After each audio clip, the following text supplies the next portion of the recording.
This is State of Asia, the podcast from Asia Society Switzerland. I'm Remco Tanis. Late last year at our annual State of Asia conference, we hosted a conversation on the evolving economies of Japan, China, and India. After decades of stagnation, things are looking up for Japan's economy. Structural shifts like labor market reforms and wage increases are finally starting to pay off. Meanwhile, in China, growth has peaked and the government is yet to succeed in convincing its population it's okay to spend money. All the while, India is now the fastest growing developing economy and scrambling to shed its protectionist past in order to create a lot more much-needed jobs. All this and much more was talked about in 3 12-minute conversations at our conference in Zurich by Garima Mohan, Senior Fellow in the Indo-Pacific program at the German Marshall Fund of the United States, by Alicia García Herrero, the Taipei-based Chief Economist for Asia-Pacific at investment firm Natixis, and by Yumiko Murakami, General Partner at Empower Partners Fund in Tokyo. I'm happy to bring you their conversations in this episode of State of Asia. First up, we have Garima Mohan, who asks Yumiko Murakami about the latest on Japan's economy. Good morning, everyone, and we will dive right in since we only have 15 minutes to cover the Japanese economy. Yumiko, thank you so much for joining. Let's start with the Trump in the room. With all the talk of tariffs and trade wars and allies being a burden, how is the business community in Japan reacting to this election? Well, I must say, I think this is a common concern for everyone, not only in the Japanese community, but also everyone here. So clearly, not exactly the ideal situation for Japanese companies when it comes to tariff concern. However, I must say that this reality is something that a lot of Japanese companies have, to some extent, expected. And this is not something new in terms of how trade frictions and tariff going up might prevent a lot of Japanese companies that are export-driven, expanding their businesses in the United States. And quite frankly, in terms of the tensions, geopolitical tensions between the US and China and other countries, have already prepared quite a few Japanese companies for the scenario where the divided international communities are the reality of this century, and therefore quite a few companies have already started to work on the supply chain, for example, build up without China, for example. And also in terms of location of their facilities, their plants that are more resilient to these geopolitical situations. So I must say this is not exactly the ideal situation for the Japanese business community, but I must say at the same time there has been some level of expectation of this type of higher tariff, higher trade friction scenario. Yeah. Staying on the topic of geopolitical trends, what we saw under Trump 1 was this intense competition with China and sort of pushing partners and allies to take, a stand and be in one camp or the other. And this has, under Biden, it has led to a de-risking of supply chains, the conversation around that, and US companies, for example, investing in India now, electronics, particularly semiconductors, electronics, looking at the idea of companies thinking of a China plus one model. How does that look in Japan? And I know, for example, companies often have different views than governments do, and there are these directives that you have to de-risk and move away from China. But is this possible at all? And which sectors in Japan do you think companies, businesses are looking to de-risk more, and how is that going? I think this is exactly what Ms. Khan was saying. The business community has been a lot more realistic and practical than the political discussions that we hear from our political leaders. And therefore, as you said, China plus one, for example, supply chain, this is something that quite a few companies have been preparing for. Is this trend going to be accelerating because of the fact that Trump has now won the election? Yes. But I actually don't really think that this is going to drastically change the expectations as well as business plans for many Japanese companies. The reality is, no matter how difficult it is for Japanese companies to deal with this geopolitical tension between China and the US, China remains a very, very important partner for business reasons. Not only as the market, and the Chinese market is a very important market for Japan, but also obviously there are quite a few very, very important Chinese companies that are critical to the many Japanese industries, as not only as consumers, but also suppliers. So that reality is not going to change, that has not changed, and it's the hedging that quite a few companies have been sort of, they have to prepare for this scenario. That will be more enhanced because of the election, but I do not really think this drastic sort of directional change that some people might argue or push for, I really don't think that's going to be the case, at least with the companies that I have spoken to, the companies that I'm dealing with in the Japanese economy. And quite frankly, I actually don't really think that drastic change, drastic sort of swing is something that you will see in many other Western business communities either. At the end of the day, we need to live, we need to work with the largest trading partner, China, for at least next 2 decades, at least near future, that's not going to change. Yeah, interesting. And I think that's the case across the board. Even in Europe, I guess political discussions move at a very different pace, on a very different sort of level than business interests, and often this point of de-risking supply chains, it's getting more and more problematic as we get more connected. And of course, the role that China plays is increasing. What India has been doing is it's been trying to reduce sort of Chinese investments in strategic sectors. For example, critical infrastructure, 5G. India was one of the first countries to sort of keep Huawei out of the network. Germany is still debating about it, but India did it back then with Trump 1. And we do expect some of these more muscular messages to come out of the US. Is there a conversation around strategic sectors in Japan as well? Yeah, so there are definitely strategic sectors that are a lot more sensitive than the rest of the economy. For example, Japan has taken a very strong interest in securing rail metal products. And as you probably know, 97% of the rail metal product production is controlled by China. And that's a problem for countries like Japan. And therefore, there has been concerted efforts to make sure that there's China plus one supply chain in that particular segment of the economy.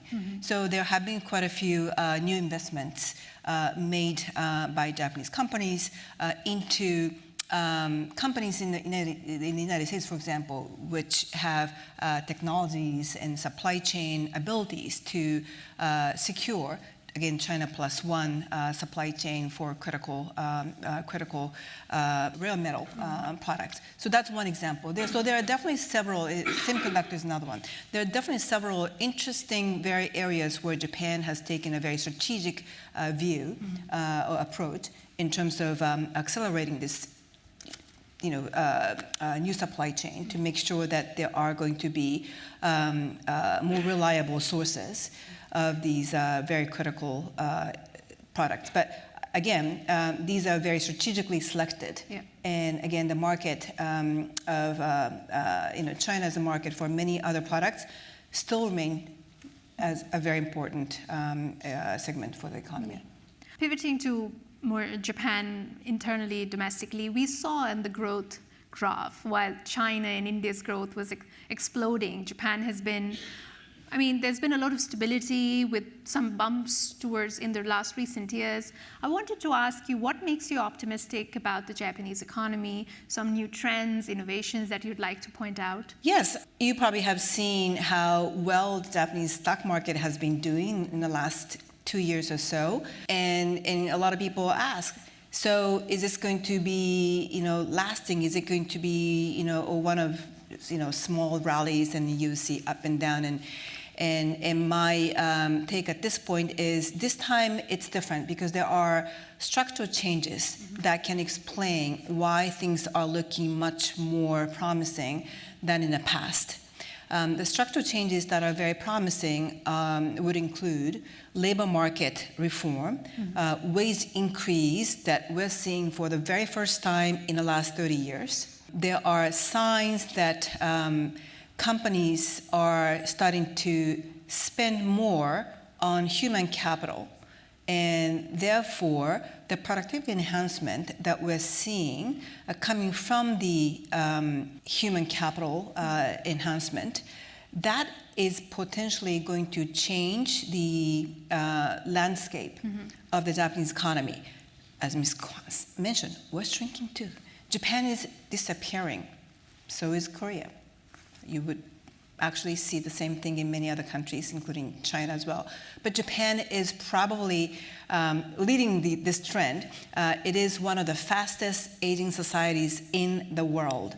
The labor market is shrinking so quickly that companies cannot find enough people to sustain their operations. This has been slowly happening. However, it has hit the leaders, their P&L. They just can't hire people, and therefore they're now cutting back operations, right?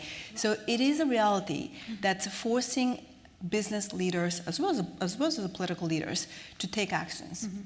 And that is one of the major reasons as to why I'm more optimistic than before, even though it has been pointed out for a long time in terms of how the economy has to prepare for this shrinking labor market, labor force.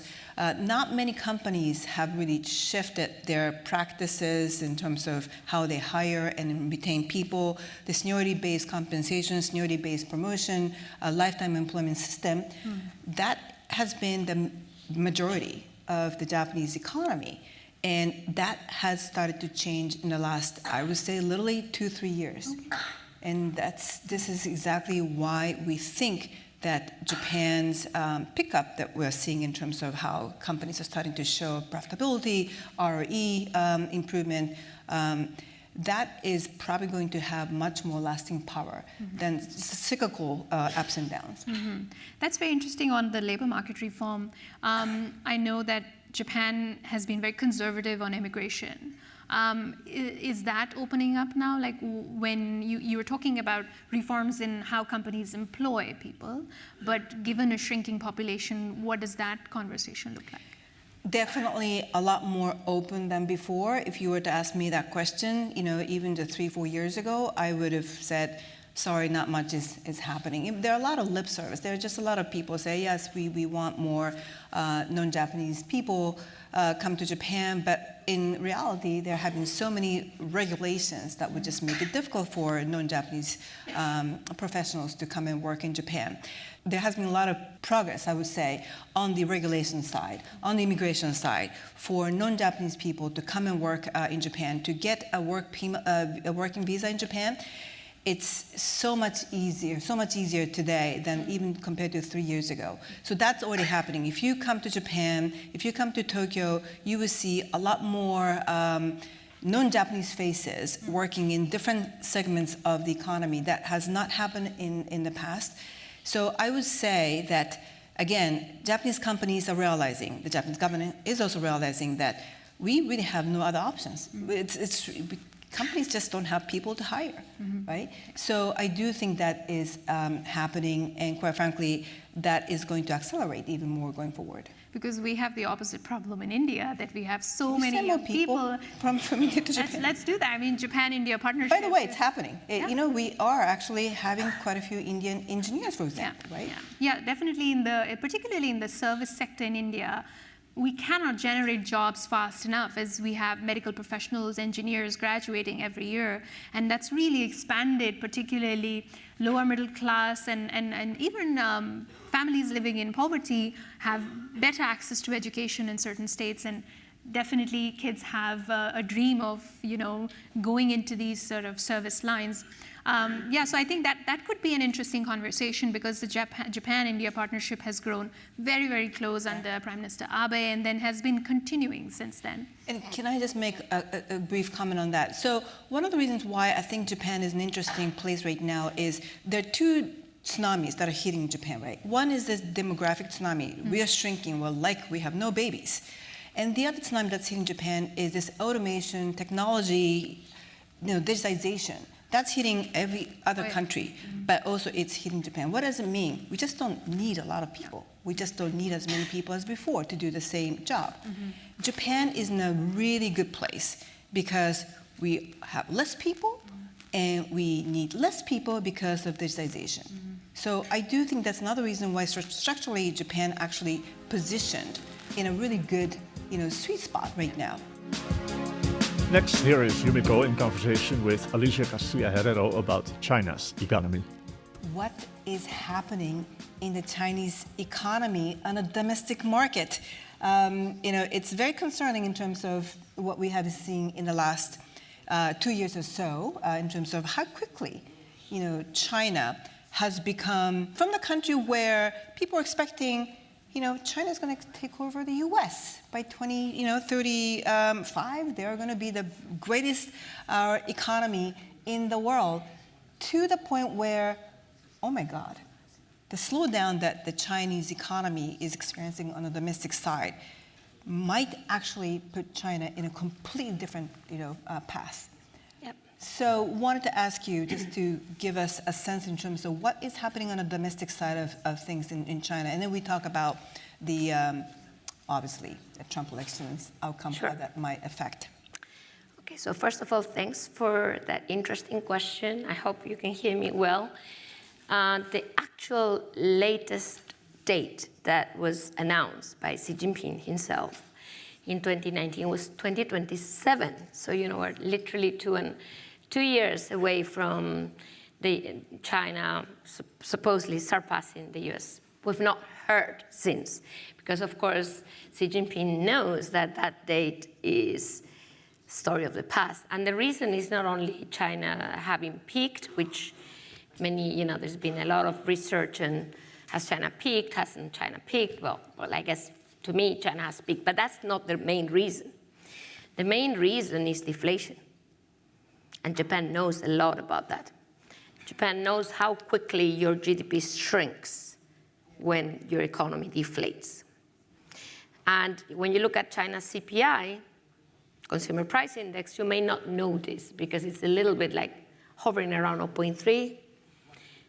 But the GDP deflator, which is what matters for the size of an economy, is highly negative, let alone export prices. That's a different story, competition versus Japan or Germany or others, or Switzerland for that matter. So, I think we need to realize that for China to surpass the US, if that was the idea, it's going to be very difficult. And actually with Trump even more. Not that that's good for the US economy overall eventually, but I think the economy is going to be inflated. So the divergence between US and China as a market is going to continue. And that is already in the data. So you did mention, and I fully agree, that China is important for Japanese markets. But let's face it, the US is the largest export market for Japan in 2024. So is it for Korea. So is it for ASEAN. So is it for where I live, Taiwan. If you had asked a Taiwanese years ago, would the US be a largest export market than China, they would have laughed at you. But that is the reality today. So it does matter. That lack of convergence does matter because the fact that the Chinese market is shrinking for the others, even more than GDP, by the way. We had import data yesterday. It was like mind-boggling. China's import growth was negative, minus 2.5. Exports, positive, plus 12.5.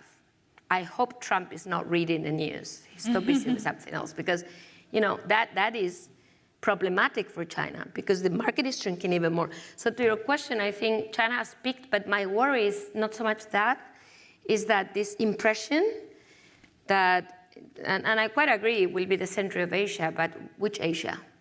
That's my question. Which Asia? Because there's many Asians out there. What I do think is that it won't be overwhelmingly China, because the economy is not going to make it possible.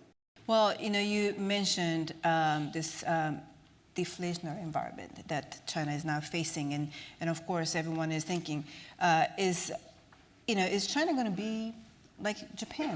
We Japan, as a Japanese person, when I think about China, it kind of reminds me of how Japan came out of nothing after the war and became one of the greatest economic powerhouses. And that's what we are seeing with China, but we all know what has happened with Japan. So the question is, do you see China following the Japan path? Great question. So in some aspects, I think it could be worse, and let me tell you which ones. But in others, China has tools that Japan never had, and that's because of the Second World War, the starting point. So on the negative, I've made some calculations. So China will grow similarly to Japan by 2035. And that means around 1% growth. And why? Because a number of reasons. Labor productivity is coming down, total factor productivity is coming down, the return on assets is very low because there is overinvestment, overcapacity. But most importantly, because so far, and this is interesting, aging is not hitting China as it's hitting Japan or South Korea. But it will. It will, only when they finish urbanization. So when everybody's in the cities, like in Japan, like in South Korea. As of now, actually, the labor force is still increasing in the cities, which means that deceleration we see is not yet related to aging. It will be, though. So by the time it is related to aging, China will see growth coming down much more rapidly than it is today. And that is around 2035 because of the path of urbanization in China. So there you go, China's economy growing at 1%. Why do I say worse than Japan?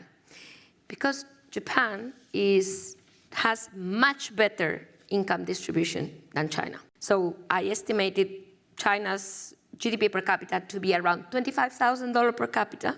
You saw the graph, certainly not Japan yet, but with a much worse income distribution. So there will be issues when you grow 1% with that income distribution and that growth rate, that's not something that, and by the way, you have a welfare state that China doesn't have on top of everything. So, that makes things harder.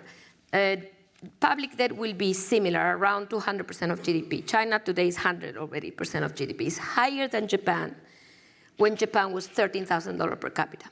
So China's public debt accumulation is faster than Japan, just to give us, for different reasons. Subsidies, military expenditure, not welfare state. On the positive, I think everybody can understand. China is indeed a global power. Look at the BRICS. Look at challenging the dollar. Look at, the BRI. Japan didn't have the ability in a way to become a hard power. Mm-hmm. China is becoming a hard power. So that's the positive for China, maybe not for the rest of the world, but for China, because it can kind of bring others along. And of course, if China dominates the global south, what happens to the Chinese economy is only one part of the puzzle, yeah? Because it could push others in the same direction, and that would make the U.S. hegemony, economic hegemony, not enough, basically, to withstand that kind of much bigger pressure than China itself. Right. So the two questions.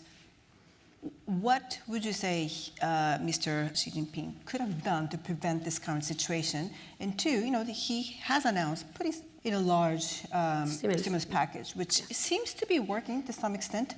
Whether you think this is effective enough, is this enough, or are there other policies you would recommend to him? I don't think I'll ever be asked to offer that recommendation, but there you go. I can't see Xi Jinping anywhere, but this is what I would say. Where is your consumption? I mean, it's not too difficult, yeah? I mean, you have an economy of $13,000 per capita. India, barely 3,000. India's consumption to GDP, we love it, yeah? It's 70%. I wish you would open even more, open up to imports. But the point is, you can see, it's like the growth, it's the combination of the growth and your consumption ability. I mean, China has been growing fast without any consumption ability. Now it's no longer growing as fast without consumption ability. That's the problem. And many people ask, why? I think there's two reasons. One is China is running a 12% fiscal deficit, not even Japan. So, the room isn't there. For them to make that room, they need to cut on subsidies. We wouldn't mind, we Europeans, but it's not the way it seems it's going. And on military expenditure, you name it. On SOEs, they could privatize state-owned enterprises. Nothing of this is going to happen. So there's no room. The second and most important is ideological. Do you want to run socialist country with Chinese characteristics, if I recall correctly, with people receiving money automatically? Automatic stabilizers like we Europeans, would you run it that way? No way. So that's the answer. It's just not, it's not encompassing with the political model because it takes the power away from the companies, from the banks, to the people. So that's why it isn't happening. To the stimulus, and I finish very quickly, I really want to talk about this very briefly. We all think there is a stimulus coming. Today is the MPC readout, meaning this National People's Congress will end a weeks-long meeting. I think they've all been talking about Trump and not necessarily the stimulus, but never mind. They're supposedly going to announce a big stimulus. Frankly, I'm not expecting any of that in the sense that what we know, what has been leaked to the media so that they're not too worried or too negative on what is coming, is really a debt swap. It's just to put up to the surface hidden debt onto local government debt. To make a long story short, what an economist would tell you is this is not new money. This is recognition of losses. It's very different. You'll never grow out of recognizing losses because they have already been spent. So what we need here is a big stimulus, a consumption-based stimulus, which I don't think they're going to announce because now what they are probably scrambling to do is to deal with US tariffs. So there is no time or ability to run the economy with a big stimulus. So I think that will be very negative today when we get to a closure in Asia. So that leads to the final and probably most important question today. Yeah. So the tariff, the US election outcome, what do you think China is going to do? At the beginning, it will sound like dramatic, tariffs and tariffs and tariffs. But if you really follow in detail what happened with the first trade war, it's like fireworks and then carving out tariffs. Oh, I exclude this, I exclude that, because it's a negotiation. That was the phase one deal in December 2019. Trump is already negotiating with China by screaming tariffs. This is what it is. So this is really bad for Europe, I'm sorry to say, maybe even for Japan, because when they get to the phase two deal, we're out. We're out of the deal. In fact, we were even saying this is why the European Commission ran to finalize the comprehensive agreement on investment, which was never ratified, by the way, because it was a response to the phase one deal. Now, what will be our response to the phase two deal? That I leave it up to others to respond. But I think there will be a deal. It won't happen immediately, but it will happen. And finally, Alicia talks with Garima Mohan about India's economic trajectory. Garima, it's really great to talk to you. We've been talking about India. I think there's two things I think that we've discussed. One was, of course, Scholz's visit to Delhi. I was in that delegation, and I'm going to ask you a question on that, on manufacturing in India and the role of Europe. But I really love Modi's sentence. I don't know who wrote that for him. Your precision, Germany. Mm-hmm. My dynamism. So, it really shows what we're going to talk about here. Mm-hmm. India is probably today the most complementary economy to Europe in the whole of Asia, as China was once upon a time. But China now is a competitor, and nothing wrong with that, but that's what it is. And India is complementary because you have that population which needs job.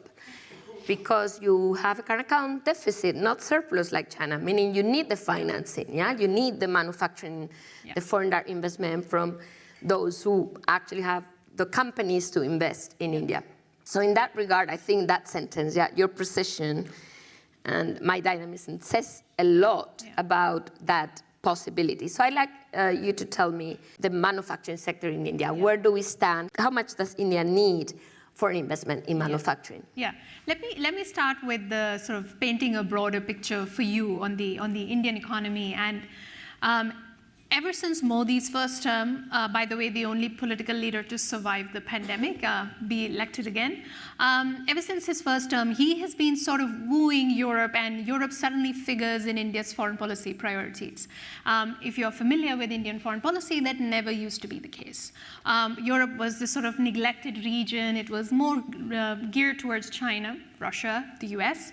And now it's been suddenly a turn towards Europe, and this is exactly why India is looking for investments, trade, everything is now westwards. And one of the reasons, Modi went to the BRICS Plus summit, and he came back early to visit the Scholz government and his cabinet, RIP, and also the Spanish premier, who was then visiting India. And the German government was, not only he was traveling with the entire cabinet, but also the Asia-Pacific Conference of German Businesses. So about 800 companies and 300 plus CEOs. And Scholz, interestingly, also talked about attracting immigration from India, highly skilled workers, but also, interestingly, blue-collar workers from India. And this is what we really need. Because by 2030, 1 of every 5 working-age people would be Indian. So you really need, creation of jobs, and manufacturing is, India is really sort of seeing a revival of manufacturing currently for 2 reasons. One is the government's sort of policy of attracting businesses, and second, as companies try to look for a China Plus One model and diversify, de-risk supply chains, India's really benefiting from that boom. And Make in India was a scheme that started with Modi's first term, has really picked up speed now, but more importantly is PLI, Production-Led Incentive Scheme, which focuses on vital sectors like electronics, pharmaceuticals, and automobiles, which is where, of course, European companies step in quite nicely. Also dealing with the sort of Industry 4.0 questions. India is now making policies like Digital India, and for all of these sort of boxes, it's very interested in looking at European companies. Yeah, thanks. So basically, there's an estimate out there, if I recall, is between 13 to 14 million new jobs India needs to create every year, just to put it in context.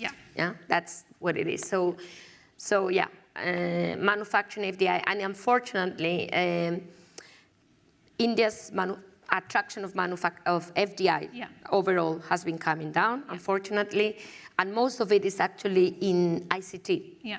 It's not in pure manufacturing, where the type of skills isn't the same. So I think it's extremely important to create a middle class. So in that regard, I think that complementarity is clear. Now we are going to move to the idea of highly linked jobs and demographics for India. So what's the pitch? I think this is a good pitch for India, given what we heard about South Korea and Japan and China to a large extent. So where do we fit India in this picture? Yeah, I mean, India has really the opposite problem. The driving engine of growth in Asia currently is India, given the demographics and how many young people are entering the job market every day. But it's also a curse in the same breath, because it is impossible for the government in the current economic situation to create enough jobs to give employment. Like, you hear these stories of 70,000 people applying for one government job in the state of Uttar Pradesh, which is why there's a real push. The Indian system has traditionally been very protectionist. The only reason they're now talking about FTAs is because there's this existential crisis coming up of jobs. And so another part of this is, particularly, we had the MD of Apple India speak to us in one of our events. And one thing that they do is they also offer skilling. to create work in sectors like electronics or semiconductor manufacturing, where you need sort of a highly skilled workforce. So there are lots of those programs. In fact, German companies do that too. They provide vocational training and then a pathway to working. So there is no sort of running away from manufacturing. We cannot be a service-based economy anymore. And manufacturing has to work. So as I was saying, 1 out of 5 Indians by 2030 is working age. So this is a real issue. Yeah, I think there's 2 reasons why I think these things. So your labor force and the manufacturing sector need to be put together. Yeah. The first is because you need the jobs, no doubt about it, and create that kind of stable income, middle class, official jobs, not unofficial jobs, you name it, because the service economy tends to be, especially on the low end, very informal economy. Informal economy. So I think that's a big problem for taxation, for your tax base, you name it. Mobilizing savings, etc. So this is very important, the manufacturing sector. But I think the other issue, the elephant in the room, is the dependence on China. Yep. If you don't have a manufacturing sector, you end up having a huge, which you do, 100+ billion deficit with China, bilateral. Yeah. And I think, you just cannot do anything about it unless you have your own manufacturing capacity. So I think the only way for India to be that China +1, which is really to have manufacturing capacity, not only for the benefit of the companies investing there, but for India's benefit. Agreed, absolutely. And I think one more interesting thing is defense industrial cooperation, because India has been dependent on Russia for so long for weapons and arms platforms that now as it is turning westwards. By the way, there was a 200% increase in platforms India purchased from France in the last decade. So as India turns westwards, this is also a part of Make in India, is that you work with an Indian company, do skills transfer, tech transfers. So every sort of venture you will see now will be pairing a company from the US or Europe with an Indian one, because again, they need to fast track it and also develop capacities of companies in India to sort of take these challenges. Yeah, I think just for this audience, I think it's interesting to know that there is a proposal for, well, first with the US, I said, basically AI, you can describe it better. Critical and emerging technologies. Exactly, so you basically exchange of emerging technologies, lots of which is dual technology. So, the US is opening the door to India, closing the door to China on emerging technologies, AI, etc. It's very clear. In a way also to put Russia further away. Yeah. And there is the same attempt by Germany. I learned that during the, with the delegation. So I think this is also important for Europe. Shouldn't Europe, the EU, think about these deals at the EU level? Yeah. Because what is the point of having Germany signing, AI, whatever, semiconductor partnership, bilateral agreements, as the US is doing? Yeah. So, I just wanted to to launch that thing for what it's worth, because I feel that we're starting to see, the carving out of our own trading agreements because of indeed, the push, for India also to go to Germany and say, I need your technology. And so if I may mention here, in the last 4 or 5 years, India has signed a lot of bilateral deals with EU member states, and they all focus on 4 things. One is innovation and critical and emerging technologies. Second is trade and investment. Third is migration and mobility. And fourth is security and defense. So really, it is being carved out because this is happening at the member state level. And the EU works with blunt instruments like FTAs, because they are impossible to negotiate really. And I think it's not the sort of pointed strategic instrument you need right now. Exactly. And I can go on and on about DG trade and bureaucratic mechanisms that make it harder, but I hope with the new commission and the commission mentioning India and the political guidelines, what we really hope for is an all-of commission push for dealing with India, in a way mirroring what happened with China, which was the only time Brussels was able to inform the direction of policy. We really hope that something like this comes for India too, because it's needed. So basically, to make a long story short, I'm sure we're being told that we're out of time. Where's the new KAI for India? I mean, we signed something special for China. We didn't ratify it. Yeah. Can we come up with something similar for India? Can we think of a deal for India? Yeah, I mean, what the Indians are actually asking for is even like a low-hanging fruit, sort of an early FTA, which of course the EU doesn't do. But for me, if I have to give a suggestion to the Commission, I would say do a sector-by-sector agreement and talk about critical sectors that you want to partner with India on and leave the FTA to be negotiated for the next 20 years. Good point. Thank you so much. Thank you.